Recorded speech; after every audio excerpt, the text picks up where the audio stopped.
Я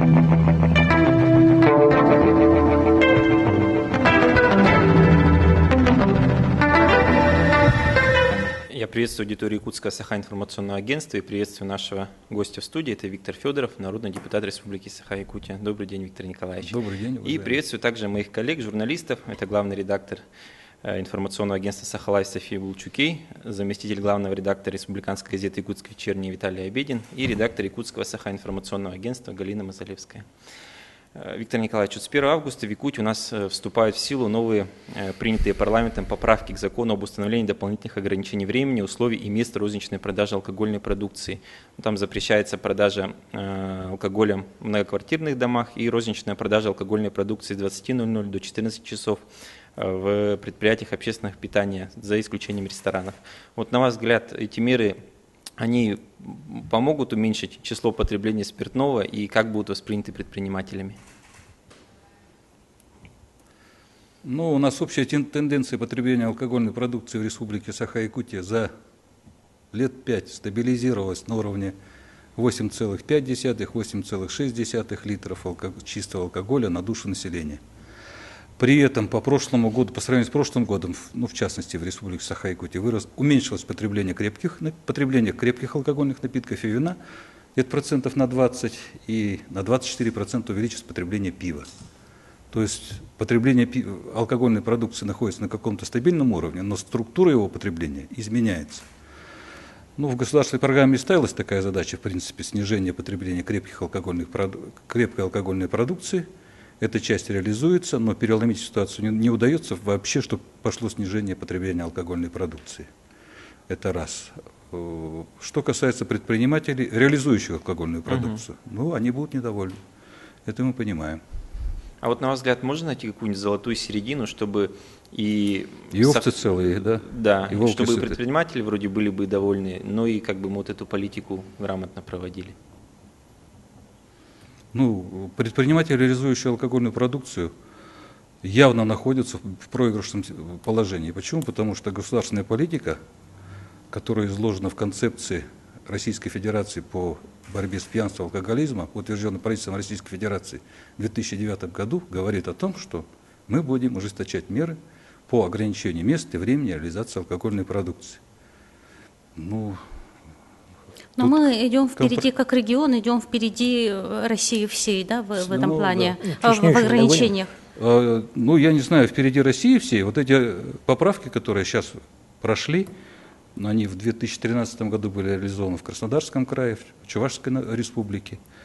И там доходило это оспаривание данных положений до Верховного суда Российской Федерации. Виктор Николаевич, а вот почему так получается? Вот смотрите, первый закон об алкомаркетах принимался Комитетом по государственной политике, да?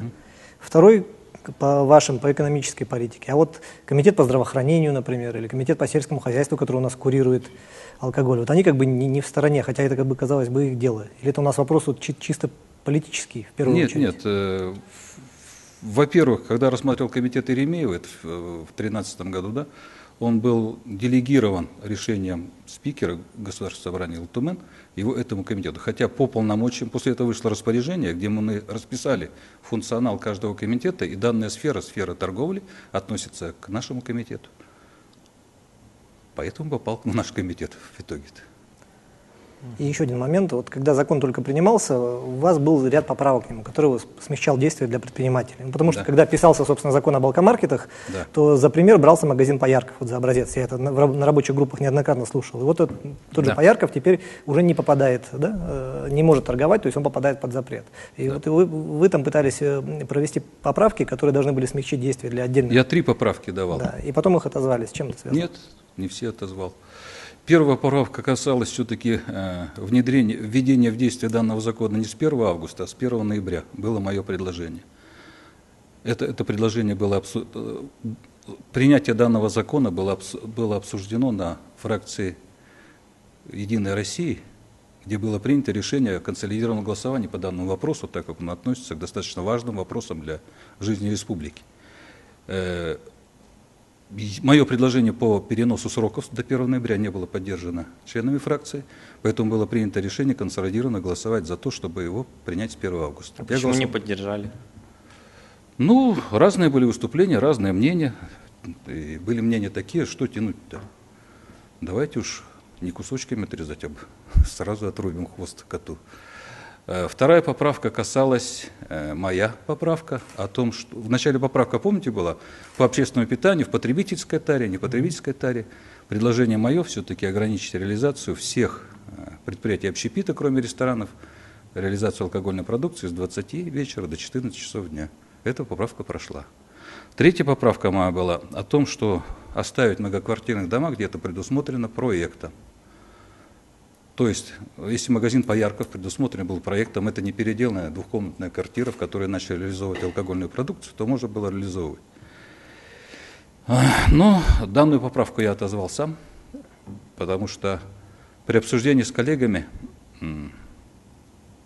мы поняли, что мы подходим к вопросу все-таки стратегии реализации антиалкогольной продукции. И для себя наметили и поняли для себя, что основная тенденция движется к 2020-2022 году вынесение реализации алкогольной продукции за черту населенных пунктов, как это было сделано там в Финляндии, еще в других странах. И как решение, которое принимает наш пятый созыв, все-таки это убрать центр, убрать с многоквартирных домов, я прислушался к ним и отозвал данную поправку. Виктор Николаевич, вы возглавляете один, как я считаю, один из ключевых комитетов ИЛТУМЭН, да, по экономике, экономической и инвестиционной политике. В последнее время в республике очень активно начинают развиваться инвестпроекты. И в связи с этим у меня такой вопрос. Как ваш комитет намерен совершенствовать, и вообще намерен ли совершенствовать республиканское законодательство для того, чтобы подготовить нормативную базу к приходу крупных инвесторов, к реализации, может быть, крупных промышленных или инвестиционных проектов?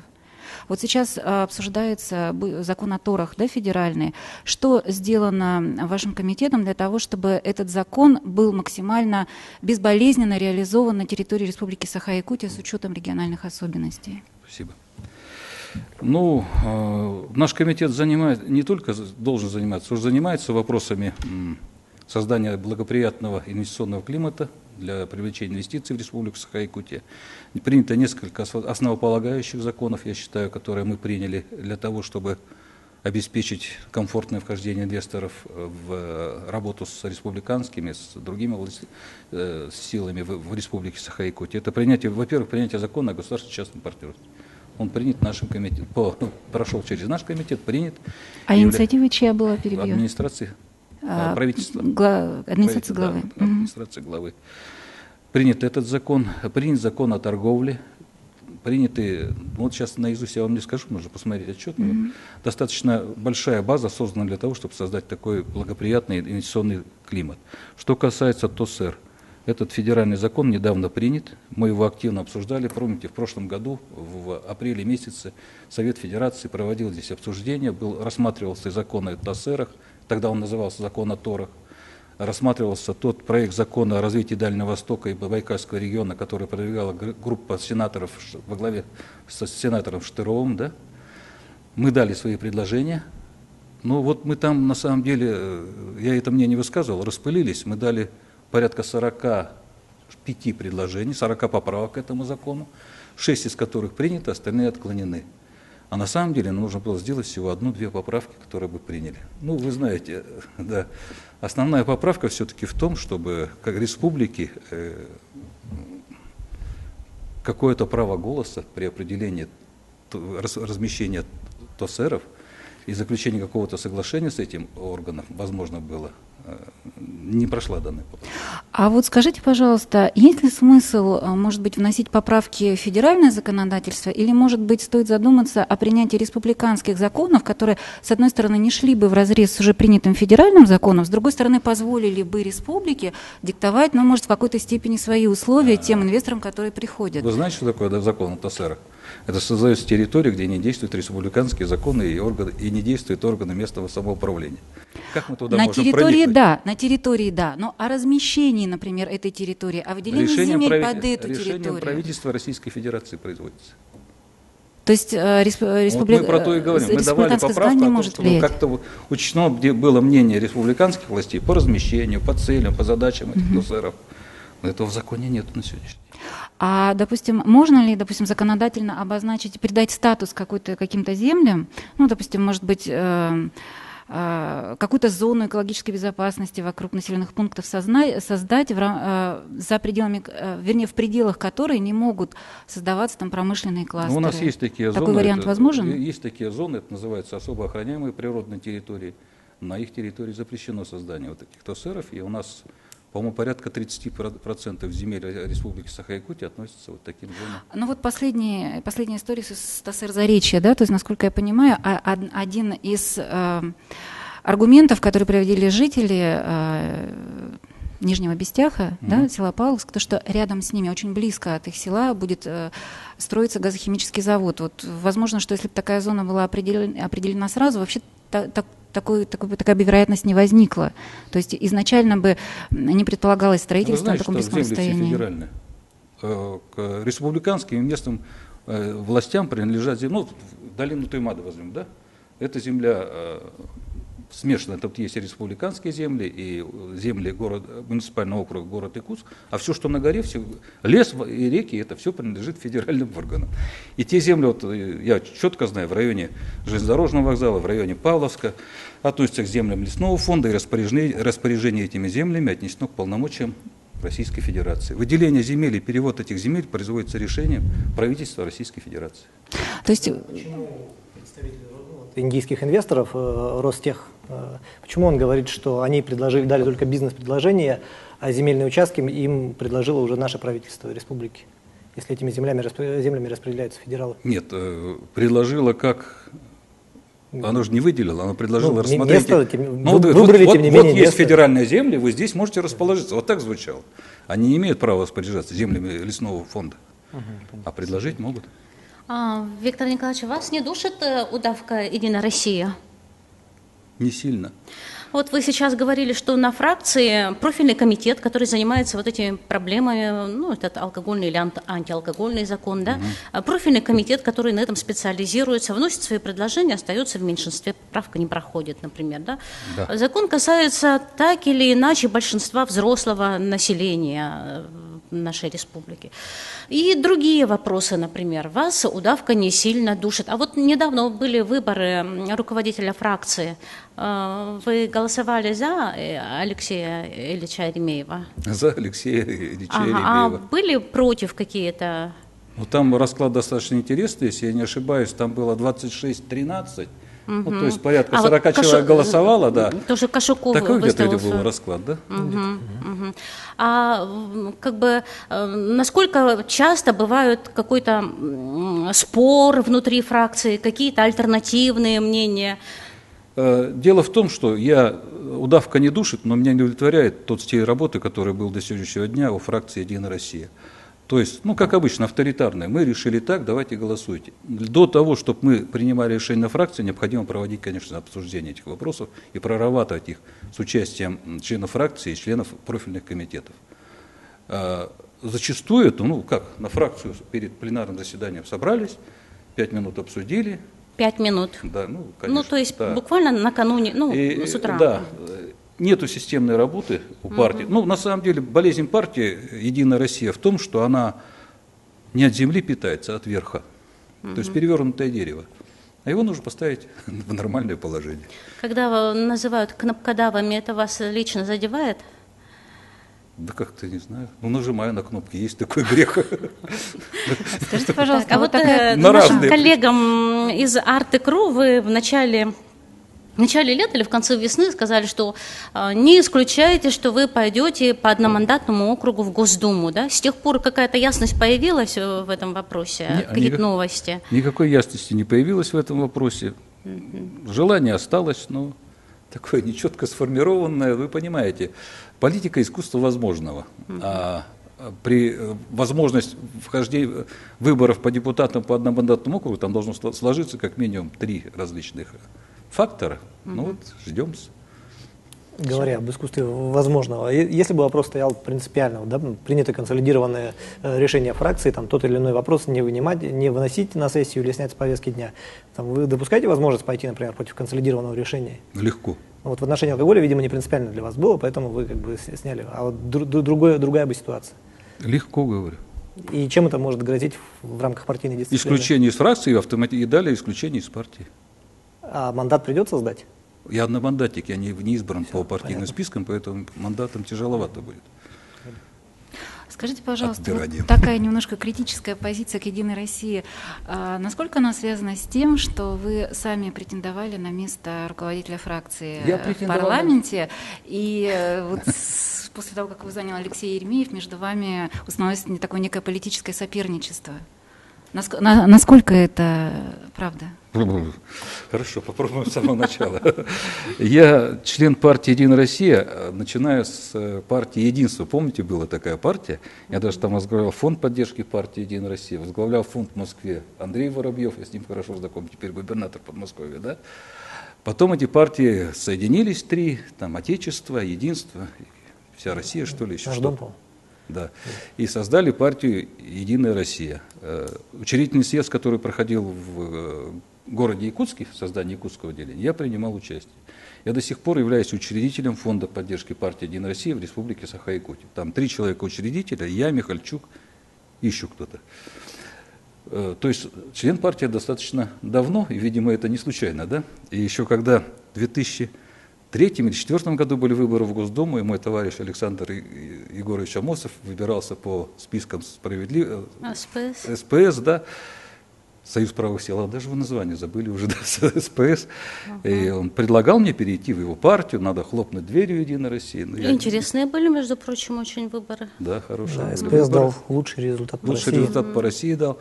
Но он предлагал, говорит, ты все-таки друг, давай переходи, хлопай дверь. Я отказался все-таки.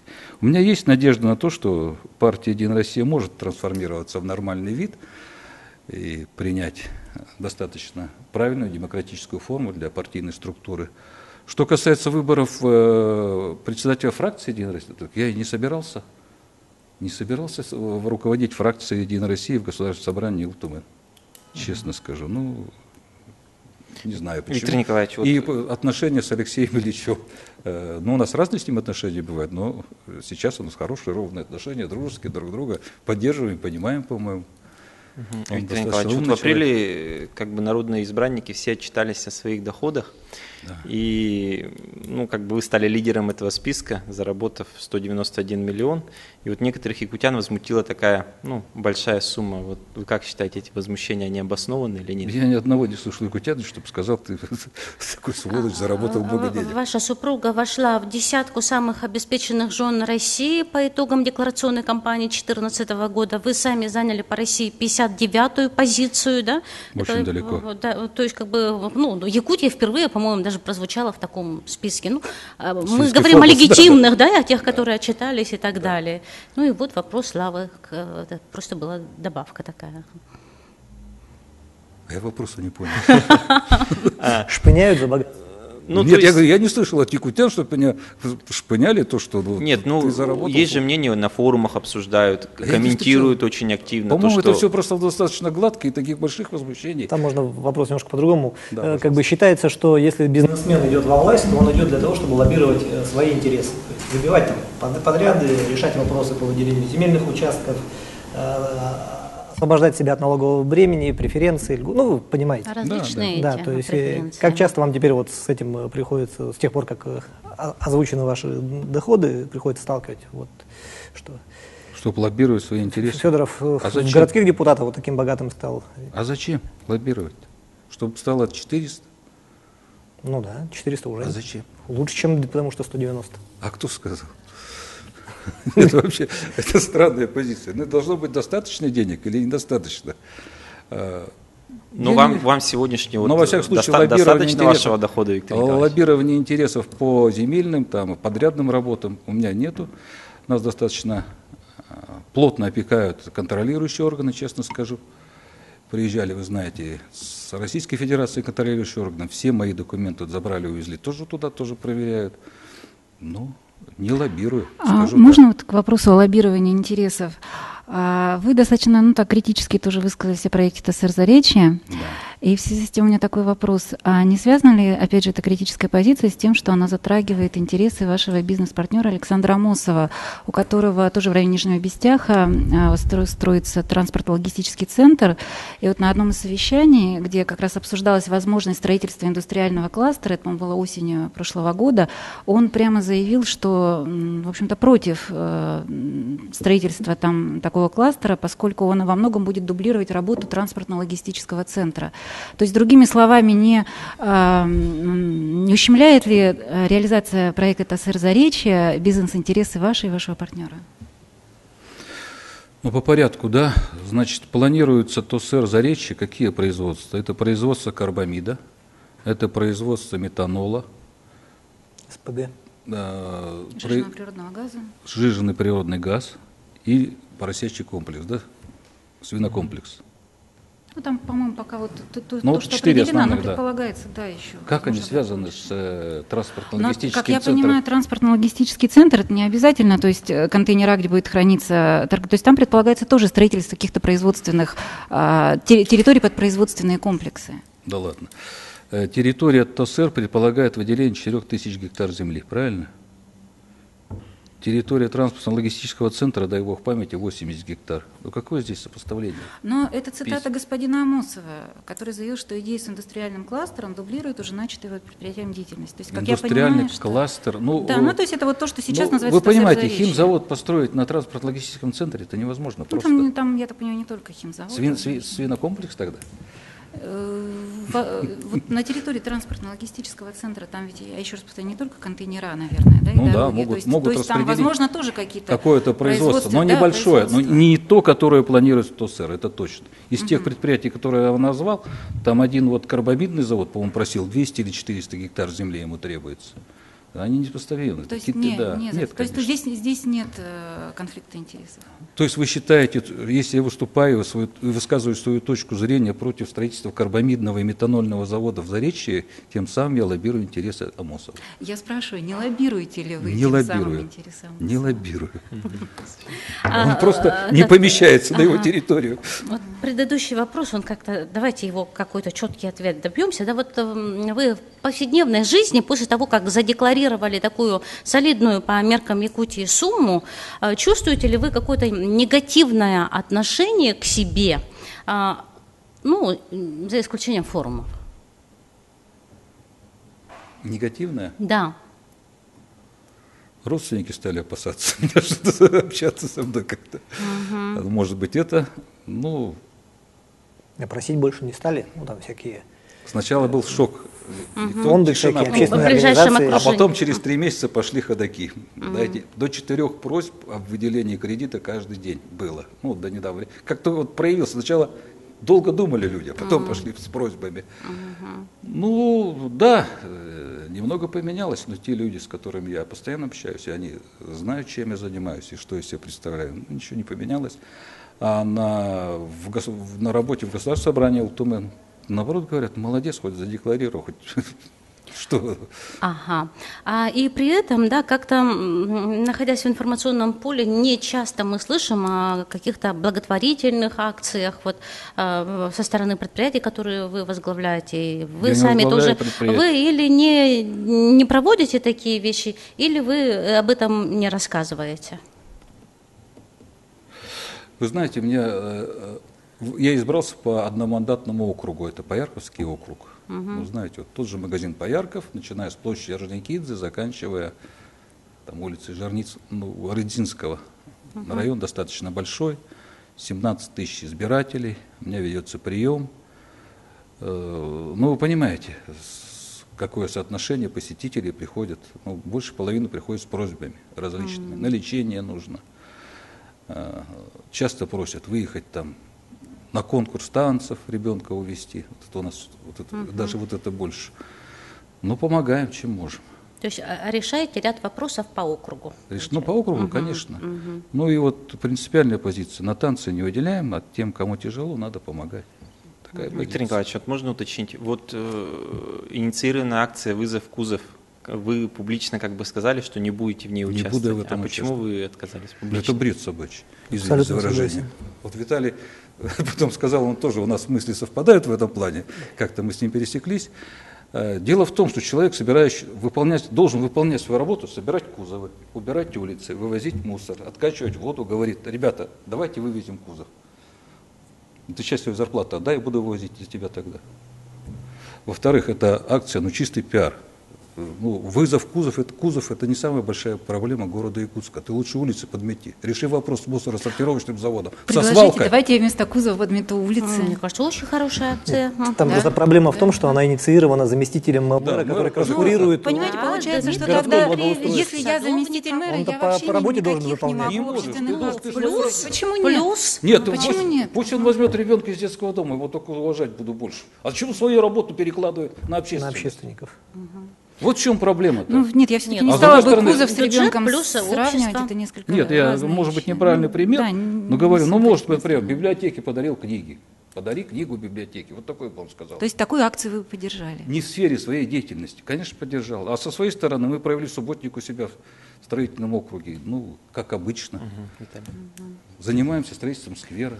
Так. Я бы хотел поднять тему, в которой вы принимали активное участие. Это вот по дорогам, по дороге жизни, да, где там компания Сургут, Пеледу-Витим и так далее. Вот, как мы знаем, закончилось все громким скандалом, противоречивыми заявлениями. И у нас, с одной стороны, есть позиция федерального чиновника крупного, который считает, что неправильно поступают, да, это Трутнев. Есть письмо Росавтодора, который доказывает, что неправомерно идет взимание средств.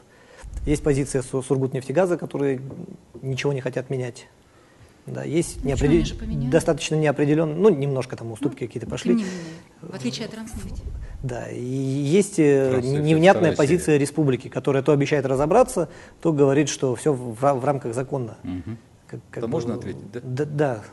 На самом деле, я со своими коллегами беседовал на эту тему и говорю, у нас проблема-то не в Сургуте и не в этой дороге, хотя это тоже проблема. У нас проблема в взаимоотношении с недропользователями. Они относятся к нам как к аборигенам Кука, да, приехали в Африку, загнали в резервацию, делаем, что хотим. И мы сидим, бусы получили и хлопаем в ладоши. Это неправильная позиция. Мы должны привести в чувство недропользователей. А что вы намерены делать, чтобы привести в чувство? Вот как раз к моему первому вопросу о законодательных инициативах и приведении. Начнем тогда по вопросу перескакивать не будем. Да. И приводить в чувство это. Лакмусовая бумажка – это дорога Витим, Пеледу и Талаканское месторождение. Я считаю, недропользователи там сдвинулись достаточно нормально. Вы знаете, что вчера было объявлено Славой Бандеровым, да, одним из руководящих работников Сургутнефтегаз. Сегодня смотрели в интернете, да? Дорога открыта для всех. Они говорили еще в марте. Это решение было принято еще в марте. Да, КПП они перенесли, убрали, говорит, проезд свободен для всех. Я об этом еще заявляла в марте Аглы официально, поэтому я новости здесь большой не вижу. Оплату отменили с грузовиков-то? С грузовиков, кроме коммерческого автотранспорта, не зарегистрированного на территории Ленского района. По-моему, такое решение почти победа с маленькой горечью, но мы свои рекомендации отправили еще в июне месяце. Еще раз говорю, спасение утопающих – дело рук самих утопающих. Для того, чтобы оспорить взимание платы, кто-то должен пойти с чеком на 2000 рублей за проезд в суд и сказать, что из меня незаконно взимают плату. И суд этот надо выиграть. Он выигрышный на самом деле. После этого отменяется взимание платы за проезд по этой дороге. Дорогу открыли, вопрос по сервитуту как-то уже и не актуален. Вы не заметили одну вещь. Они все-таки Сургуты зарегистрировали в реестре дорогу не так давно. И до этого заявляли, что это абсолютно не важно, не нужно. После этого, вы понимаете, возникает такая вещь. Если ты дорогу зарегистрировал, дорога 4-й категории. Она может быть она должна быть общего пользования, и платно никак не может быть, потому что в противном случае должна быть рядом бесплатная. Это мировая практика, вы знаете, да? В своей регистрации они показали, легитимизировали то решение, что дорога открытая, дорога бесплатная. Ну, там, насколько я помню, было предписание прокуратуры Ленского района. Да, ставьте, какая прокуратура? По предписанию, то есть прокуратура подала в суд, и после этого они зарегистрировали дорогу. По крайней мере, так мне объяснил заместитель главы. Вы читали заключение прокуратуры, да? Они всегда говорят, Сургут всегда прав, им нужно эпиграф напечатать, а дальше они любой вот текст. Это нарушение указали, и по это нарушение было Прокуратура же в суд на администрацию подавала. Найдите 9 миллиардов и постройте. Администрация подала в суд, что должны построить дорогу. То есть Сургут это святое, пусть стоит, а вы строите дорогу за 9 миллиардов при бюджете Ленского района 2 миллиарда. Они апеллируют к федеральному законодательству, в соответствии с которым строительство внутри районных дорог относится к ведению муниципальных властей. Неправильно. Строительство дорог. Ну, это решение суда. Решение суда основано на законодательстве. Но мы решили транспортную проблему тогда в Республике Саха-Якутия. Каждый улус, Чурапча, Покров, Вологолаский, пусть подает в суд и строит. Глупость полная. Об этом и там говорят. вопрос строительства дорог, те, которые возможны, правильно?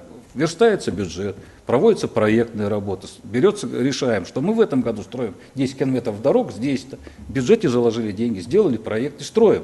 А не так, что прокуратура пришла, нужно соединить Ленск, образно говоря, и Братск прямой асфальтированной дорогой. То есть это вот как раз вопрос о совершенстве законодательства, правильно? То есть раз законодательство позволяет принимать такие решения, которые кажутся, и всем понятно, что они абсурдные, значит, это законодательство нужно совершенствовать. И мне кажется, во многом это вот ваша задача. 131 федеральный закон идет за основу о полномочиях местных органов самоуправления. Вы предлагаете туда поправку направлять? Почему нет? То есть убрать полномочия местных властей и строить местные дороги? Возможно, для каких-то отдельных регионов. Нет, решение суда было абсолютно абсурдно. И оно все-таки... То есть вы считаете, что закон... Нет, не я считаю. Я проконсультировался с юристами, они почитали, за голову взяли, сказали, это полный абсурд. И беседовал с действующим судьей Верховного суда, тоже так же говорит. Он должен быть оспорен в Верховном суде Республики Саха-Якутия. Ну, я думаю, он будет оспорен, да, конечно. Пока еще решение. Потому что в противном случае это прецедент для всей республики. Да, понимаете, да. какая-то достаточно страшная вещь. И администрация правительства, администрация президента, главы республики и правительства должна подавать в суд, отменять это решение. Виктор Николаевич, вот немножко от дороги отойдем. Хотелось бы узнать, вот вам, очень успешному предпринимателю, там, состоятельному человеку, вообще зачем мандат депутата Государственного собрания ЛТУМЭН? Ну, точно такой же вопрос задавал мне президент Республики Саха-Якутия, когда я заходил, спрашивал, советовался по вопросу выдвижения в народные депутаты. Да? Зачем это вам нужно? Долги-то у нас какие-то есть перед землей, перед людьми. Их надо отдавать, хоть понемногу. А не только жить для себя. Сейчас, конечно, можно заработать деньги и уехать куда-то в Майами и жить, в потолок поливать. Наверное, не самый правильный подход. Раз. Во-вторых, мандат народного депутата мне пришел после того, как я 2 созыва отработал в Якутской городской думе тоже, да, депутатами. Достаточно были интересные времена. И определенный багаж накопился тех проблем и тех задач, которые не могли решить на уровне местных органов власти. И мы хотели бы, у меня есть целая программа депутатская, я стараюсь ее все-таки выполнять, с которой я пришел в Госсобрание ЛТУМЭН. Необходимо принять ряд законов. Такой план у меня лежит прямо под стеклом, мы по нему движемся. Виктор Николаевич, вот опять, в продолжение темы. Вы умудрились попасть не только в рейтинг самых богатых депутатов, но и в число наиболее эффективных.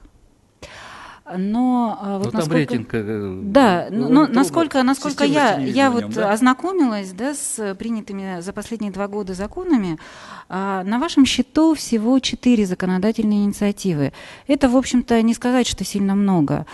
Вот я понимаю, что количество инициированных законов – это не главный показатель эффективности работы депутата, и все-таки как вы оцениваете эффективность своей работы, как вы оцениваете эффективность… 4 закона за 1,5 года – это очень много. То есть вы считаете это много? Подписываться под теми законами, которые приводят в соответствие с федеральными или меняют наименование с президента на главу, я под такими законами не подписывался, ни под одним. Если позволите реплику, Подождите. у нас законодательная инициатива вообще такое понятие оригинальное. Да, когда принимался закон об об бизнес-омбудсмене, да, уполномоченном по защите прав предпринимателей, была же президентская инициатива изначально, а потом Егор Афанасьевич ее отозвал, поскольку была альтернативная от предпринимателей. И создавался такой гибридный вариант совместный.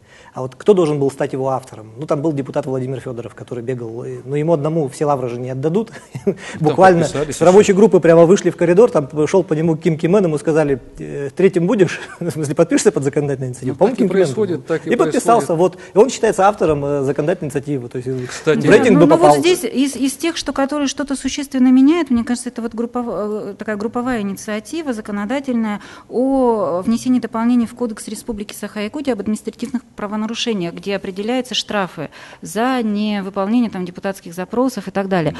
А вот остальные три, это тоже так или иначе, этот закон писал я. Это внесение изменений в уже существующие нормативные акты. Ну, мне приходится как председателю комитета это делать. Вы понимаете, я понимаю, что наибольшее количество законодательных инициатив должна быть у депутата Еремеева, как председателя профильного комитета. Больше всего законодательных актов проходит через его комитет. Ну, может быть, это я не знаю. Кроме того, мы же отрабатываем, есть проходные законы, есть законы достаточно значимые, тот же закон о государственном частном партнерстве, тот же закон о уполномоченном по защите, я слово не выговорю такое, по защите прав предпринимателей. И от Соколовой поступили уже предложения на осеннюю сессию, мы будем вносить поправки, может заслушать и ваши предложения, те, которые не вошли в первое чтение. Мы осенью начнем этот закон двигать. Закон об омбудсмене? Да. Там главное не вошла, это наделить их правом законодательной инициативы, чтобы у нас уполномоченных, вообще надо всех уполномоченных там наделить. Около 5 поправок она предлагает, и в том числе наделение права законодательной инициативы. Вот это мы посмотрим, на осеннюю сессию будем выносить. Но законодательная деятельность достаточно сложный процесс, сложный. И вы понимаете, мало законов, и я не думаю, что до конца срока у меня будет там 50 законодательных инициатив. Нормальных. Я говорю еще раз, вот эти вот поправки, которые приведение в соответствие, это не законодательная деятельность. У меня есть программа, с которой я выходил на выборы. По ней я двигаюсь. А вот уточнить конкретно можно? Чего нам ждать? Может быть, на сегодняшний день основная задача, все-таки, которая ставится бизнес-сообществом перед и госсобраниями, перед органами власти, это борьба с незаконным предпринимательством. Мы и так подходим к ней, и по-другому подходим. С точки зрения законодательства достаточно сложная вещь. Реализация контрафактной продукции, незаконная реализация алкогольной продукции. Предприниматели просто стонут. То есть предприниматели, работающие в легальной сфере, просто стонут от нелегальной. Вы же понимаете, вопросы такси, вопросы реализации алкогольной продукции, там, врачебные услуги, все что угодно. То есть те, кто работают легально, они платят все налоги и всех проверяют. А тот, кто работает нелегально, он никаких налогов не платит, его никто не проверяет, его никто не штрафует, с ним ничего не происходит. Вот это самая главная проблема, которую, я считаю, мы должны решить для того, чтобы предпринимательству сделать какую-то зеленую дорогу. Ну и второе, все-таки в год предпринимательства, я считаю, перед исполнительной властью и перед нами, как законодательным органом, стоит основная задача все-таки снизить налоговое бремя. Сейчас вы знаете, да, небольшие поправки были по патентной системе, по другим вещам, по некоторым сферам. По упрощенке можно ставки снизить. Да. А наше предложение все-таки по УСНО и НВД снизить 2 раза налоговое бремя. Для всех. А не начинать тасовать опять. Торговля – это не сфера деятельности, давайте только для производства.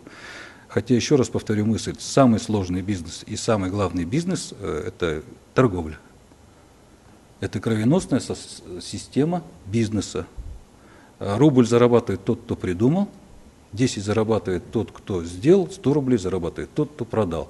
Если твой товар не продается, ты никому не нужен. И если мы эту сферу не возьмем в свое внимание, оно, смотрю, сейчас уже достаточно сложном ситуации находится, то это будет плохо. София. Вы сейчас работаете на освобожденной основе, несмотря на то, что вот свой бизнес, там интересы, и все. Фактически вы чиновник, получается. Вы для себя, вот мы сейчас немножечко проговорили, возможность, если все срастется, пойти там в Госдуму на выборы, да. А для себя вы вообще допускаете такую возможность, как перейти в исполнительную ветвь власти? Например, кем? Я не знаю, например, министром. Не пойду. Зампредом. Тоже вряд ли. Да нету там места, нет, наверное, места, да. То есть жесткие рамки исполнительной власти вам не подходят? Я на сегодняшний день смотрю на работу правительства, не вдохновляет, скажем. Легче дышится депутата? Нет, как-то так все тяжело, закрузло. Как слова подобрать, наверное, тяжело. Неповоротливый механизм, безинициативный механизм. Нормальному человеку там работать тяжело. Роль личности там маленькую роль играет, да? Да, как-то кондово, несколько такое. Я не знаю, какое слово подобрать. А вот свой запрос в Конституционный суд вы отправили с дальним прицелом, да. Да, вот каков был дальний прицел? Оживить работу правительства? Правительство всегда нужно держать напряжение, вы сами понимаете. Человек должен быть в тонусе, и депутаты тоже должны быть в напряжении. Кстати, насчет депутатов. Все-таки у меня в программе моей есть привести в чувство депутатов. В чувство мы привели чиновников по депутатским запросам, и осенью буду выходить с инициативой прописывать процедуру отзыва народного депутата. Ее на сегодняшний день просто нету.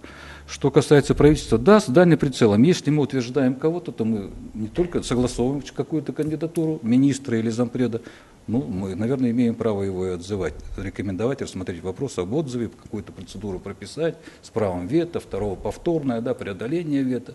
Эта процедура нормальная, а на самом деле контрольные функции, как реализовывать контрольные функции Госсобрания ЛТУМЭН? Каждый зампред, он курирует какую-то сферу деятельности. Вы помните, по прошлому созыву у нас там были зампреды, которые, все недовольны ими, только устраивают республиканскую власть, и из-за этого сидят на этом месте.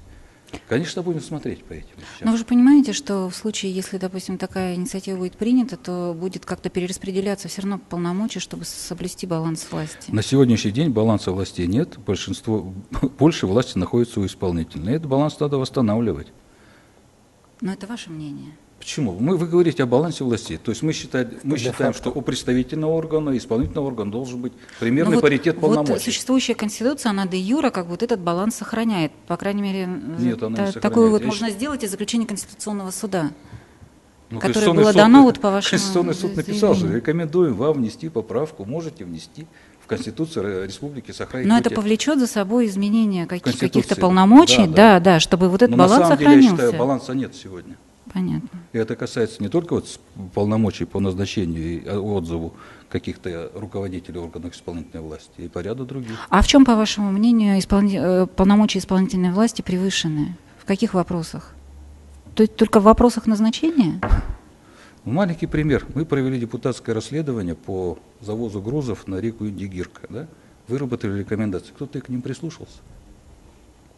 Не прислушался. Пока прокурор Буягин не приехал? Да, какие-то выводы сделали? Не сделали. После этого депутатского расследования мы должны были принять решение, касающееся определенных кадровых решений. Правильно? А мы не могли, у нас нет таких полномочий. А вы говорите, полномочия, паритет существует. Не существует его сегодня. К теме, которую моя коллега затронула в середине нашей беседы, о вопросах недропользователей.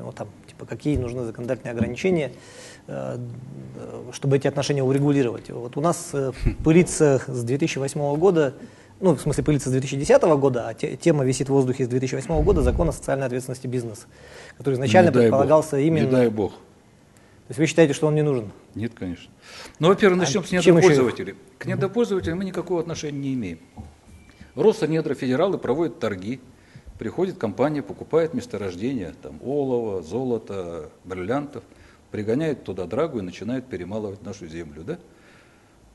Все. А мы-то какое к этому имеем отношение? Раньше имели, раньше было право двух ключей. Почему не его сейчас такую инициативу поднять, заручиться поддержкой других региональных собраний? Мы разговаривали в Госсобрании ЛТУМЭН и на осень наметили себе эту работу. Вообще, отношения недропользователей прежде всего по северу. По северу. Мне вроде говорят, ничего страшного нет, сейчас Тамторовское месторождение редкоземельных. Да. Вроде пока вынимаем руду, везем в Жиганск, грузим на суда и увозим на оборонно-обогатительный комбинат. Но я представляю, какая там останется яма, и она 1000 лет не зарастет. Северная природа очень хрупкая. Поэтому как-то у нас концептуально, даже больше можно сказать, концептуально думаем не только о том, что, может быть, нужно ограничить недропользование на северных территориях. Ведь никто из недропользователей после себя, ну, по идее, по недропользованию, ты выкопал яму, ты ее должен закопать и на ней посадить деревца, которые росли тогда. Если ты реку перемолотил, после этого ты должен ее восстановить, запустить рыбу и восстановить флору и фауну, восстановить, что говорится. Никто же этого не делает. Так может нам пока не трогать этот север и оставить его в первозданном виде, пока у нас технологии не позволят как-то более бережно это использовать. Это раз. И во-вторых, у меня вот поездил по северам, в Чукурдахе был, там, в Зырянке и так далее, и в Батагае. У меня вообще сложилось мнение, что недропользование и народ, это, живущий на той территории, это какие-то разные вещи, разные планеты. Одно с другим не касается. Люди-то живут совсем с другими целями там. Ну вот как раз, наверное, этот законопроект и должен как-то наладить диалог. А почему вы сказали, что, не дай бог, закон о соцответственности бизнеса? Мы же с вами, Виталий, помните, социальная ответственность... Нет, я не говорю про проект 2010 года, это был ужас, это был закон о поборах, Уфас его прямым текстом назвал. Да. Но его же можно вот написать именно ориентировав на крупных недропользователей. Запрещено федеральным законом накладывать дополнительные ограничения на недропользователей, кроме тех, что проговорены в лицензионном соглашении. Если бы в республике было право, ну, при подписании лицензионного соглашения вносить свои предложения, но этого нету. Там же никто не говорит о прямом указе, но они периодически обращаются в республику за различными субсидиями, за различной поддержкой. Там, даже Мечел не стеснялся просить там, эти бюджетные гарантии. Ведь можно же предусмотреть, что любая помощь, любые преференции республика предоставляются только на основании подписания соглашения о социальной ответственности. Вот нет, подписали, есть такое. Вы же понимаете, когда подписывают преференции, всегда что-то там обратно, что-то тоже приходит.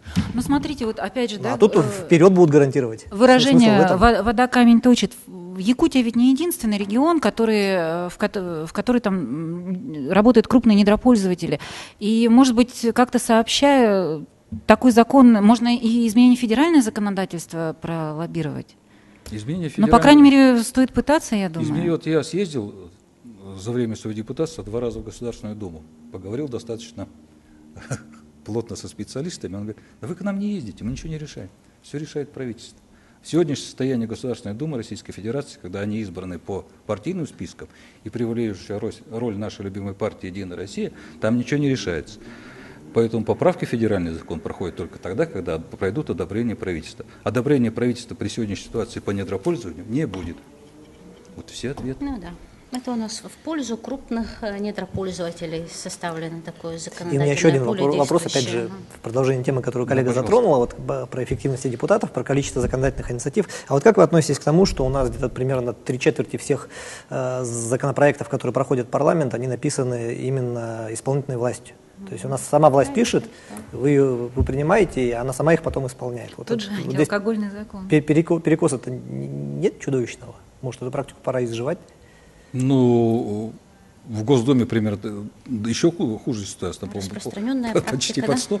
Нет, невозможно. Дело в том, что охраняешь, что имеешь. Правительство работает непосредственно в жизненной ситуации, она видит те проблемы, которые возникают. Мы же на земле не работаем. Какие проблемы возникают у министерств, ведомств и какие необходимы принятие нормативных актов, конечно, они больше будут инициировать, если ты работаешь в органах исполнительной власти. Они могут инициировать тему, а дорабатывать пусть депутаты... Сидеть в кабинете Элтумена, посмотреть в потолок и сказать, давай-ка я напишу такой закон. Подождите, но вы же взаимодействуете с избирателями, вы их интересы защищаете. Вот они как раз чиновники сидят в кабинетах, они пишут законопроект. Ближе, чем правительство. Секундочку, вот тот же закон о государственно-частном партнерстве, какой мне избиратель придет и скажет, вот пиши, Федоров, закон о государственно-частном партнерстве. Он вам может рассказать о своих проблемах, и вы, думая о них, решить. А вот не инициировать ли мне вот такой закон? Я такой просто такой вот умный человек, что вот пришел человек мне с стаканом воды, а я в нем увидел сразу море. Ну не бывает такого. Просто, может быть, подход меняется, но правительство действительно может инициировать. Нет, да, такое соотношение вполне нормально. 3/4 вносит правительство, а 1/4 депутаты. Просто вы вот говорили о том, что правительство, оно немножко там где-то с трудом движется и так далее. Вы считаете, вы считаете, что так вот на ура проходят все законы? Нет, Тот же алкогольный закон? Нет, конечно. Алкогольный-то абсолютно на ура прошел. Да ладно. Да ладно. Было сказано, что к 27-му примете, вы приняли. 27-го было сказано. Даже рекомендации Общественной палаты, которые абсолютно поддержаны были, даже они полностью проигнорированы в том формате, в котором внесли, фактически в том и приняли. На заготовку попался. Хорошо. Можно, да, достану свой талмуд и посмотрю рекомендации Общественной палаты. В масть сыграл, да? Ну как это? Надо немножко... Так, секундочку. Главное, чтобы я их взял с собой. Предложение общественной палаты. Дополнить многоквартирных домов и также отдельно стоящих зданий и сооружений, прилегающих к дворовым территориям и детских площадках многоквартирных домов. Не прошло. Вы предлагаете это еще? Нет, я это не предлагаю. Я говорю, что здравомыслящие люди от этого это было отказались. Проигнорировано. Я говорю, что там ничего не взяли. 60, ну, давайте посмотрим конкретно. Всего 5 предложений. 60 квадратных метров заменить на 100 квадратных метров. Не прошло. А оно нужно было? Я не говорю, нужно или не нужно. Я говорю, что вот закон, в каком виде его нарисовали, в таком его и приняли. Нет, дело в том, что... А откуда я беру? Наш комитет все внимательно эти предложения выписал и проанализировал их. Давайте закончим. Не допускается продажа алкогольной продукции лицам, не достигшим 21 года. Противоречит федеральному закону. В случае объявления ЧС можно вводить полный запрет на продажу алкогольной продукции. Ну, вопрос, это есть уже. Вот, а вот что мы приняли же рекомендацию Общественной палаты. Было сильный дом. Принять закон во втором чтении 17 июня 2015 года. Единственная поправка, которая была их принята. Так что, Виталий... А вот ваше обращение в Конституционный суд насчет отправки в отставку правительства, да, либо целиком, либо какую-нибудь отдельную персоналию, да?